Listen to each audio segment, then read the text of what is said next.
Olá! Hoje a gente vai mergulhar num método muito poderoso de interpretação jurídica. Uma abordagem que nos convida a enxergar a lei não como um monte de regras soltas, mas sim como um sistema integrado, um organismo vivo.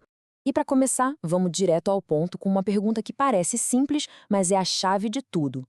Será que dá para entender o verdadeiro sentido de uma norma jurídica olhando só para ela, de forma isolada do resto? A resposta é um não bem grande. Tentar fazer isso, o que a gente chama de interpretação isolacionista, é basicamente uma receita para o desastre. Isso gera contradições, decisões que não fazem sentido e, no fim das contas, injustiça. Por isso, a gente precisa de uma ferramenta melhor.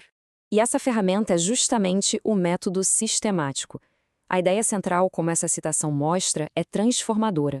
O direito não é uma bagunça.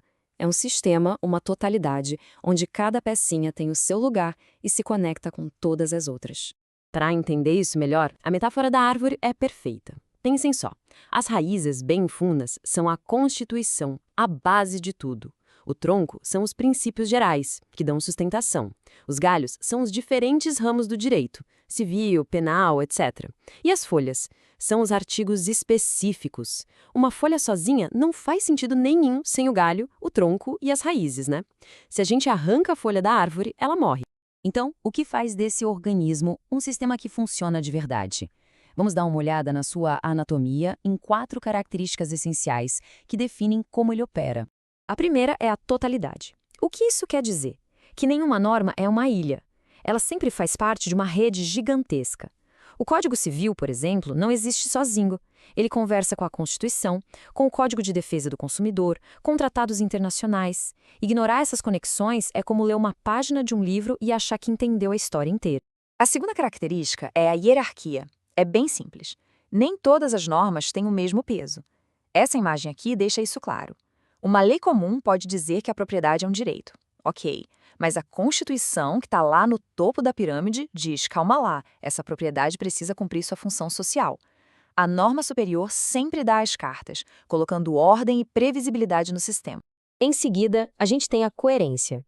O sistema jurídico não é perfeito, claro, mas ele aspira a ser consistente. Quem interpreta a lei age quase como um maestro, tentando harmonizar notas que parecem estar em conflito, sempre partindo da ideia de que existe uma lógica maior por trás das contradições que a gente vê na superfície. E, por fim, o dinamismo.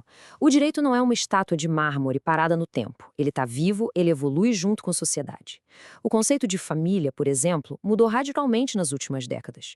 O método sistemático é o que permite que a lei se adapte a essas novas realidades sem que o sistema todo desmorone. Este quadro aqui dá uma bela resumida. Vamos passar rapidinho? Totalidade significa que nada pode ser lido isoladamente. Hierarquia nos dá um critério para resolver conflitos. A norma de cima manda na de baixo. Coerência é a meta, o objetivo que guia a interpretação. E o dinamismo garante que o sistema continue relevante, evoluindo com o tempo. Certo, a teoria é fascinante, mas como é que isso funciona na prática? Agora vamos para o manual de instruções, um processo de 4 passos bem direto para aplicar esse método. O processo é bem lógico. Primeiro, a gente localiza a norma, onde ela está no mapa do direito. Depois, analisamos suas conexões, com quem ela conversa. Em seguida, consideramos a estrutura da lei, onde ela está. E, por fim, o teste de fogo. Verificamos se a interpretação bate com os valores fundamentais do sistema. Vamos dar um zoom aqui no passo 2, que é o coração da coisa: analisar as relações. O pulo do gato aqui é entender que as conexões estão por toda parte. Dentro da mesma lei, entre leis diferentes, com a Constituição, com princípios gerais como a boa-fé e, claro, com o que os tribunais já decidiram. É um trabalho de detetive, de mapear toda essa teia. E no último passo, a verificação, é como se a gente passasse a interpretação por um filtro. E esse filtro são os valores mais importantes do nosso sistema, como a dignidade da pessoa humana, a igualdade, a justiça social. Se uma interpretação fere um desses pilares, tem grande chance de estar errado. Agora, vamos ver como a gente pode aplicar esse método usando o que podemos chamar de lentes diferentes. Cada uma foca num tipo específico de relação dentro do sistema. A primeira lente é a intrassistêmica. A pergunta aqui é como os artigos dentro do mesmo código ou da mesma lei conversam entre si. Por exemplo, como um artigo que fala do direito de propriedade no Código Civil se conecta com os artigos logo depois que estabelecem limites a esse direito. A segunda lente é a intersistêmica. Essa olha para fora, para as conexões entre leis diferentes. Como uma regra sobre contratos no Código Civil interage com o Código de Defesa do Consumidor quando uma das partes é mais fraca. É nesse diálogo que a harmonização se torna crucial. E este slide organiza tudo de forma bem clara. Já falamos da intra e da intersistêmica. Além delas, temos a hierárquica, que checa se as regras de baixo estão obedecendo as de cima, e a axiológica. Essa análise axiológica, falando de um jeito simples, é a que alinha a interpretação com os valores, os axiomas, fundamentais do sistema. Juntas, essas 4 lentes formam um kit de ferramentas analíticas muito poderoso. Mas vamos ser realistas. Nenhum método é uma bala de prata. É fundamental a gente reconhecer que a análise sistemática também tem suas limitações e seus desafios. Primeiro, o que acontece quando as contradições são reais, não só aparentes? Aí o método pode não ser suficiente. Ele também funciona melhor em áreas mais organizadinhas, como o direito civil, do que em campos de alta voltagem política.